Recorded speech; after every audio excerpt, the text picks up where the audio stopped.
Hello everyone, welcome back to my channel, and today in this video I would like to show you how to create a zip file or zip folder in your PC or laptop.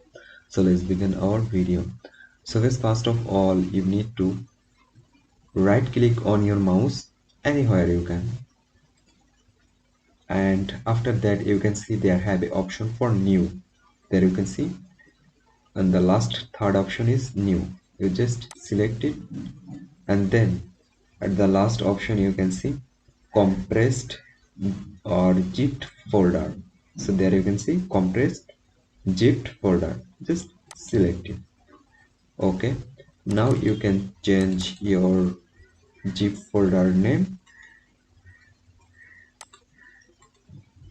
There have a option rename. You can change your zip folder name my zip folder.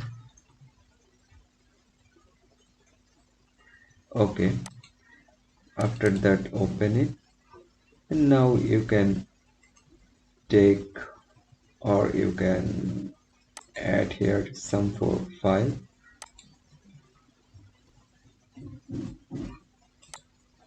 That's it guys, you can add a lot of file or folder here. So guys, in this way you can create a zip file or folder in your PC or laptop very easily. So hope guys this video can help you. Don't forget to like and subscribe my channel.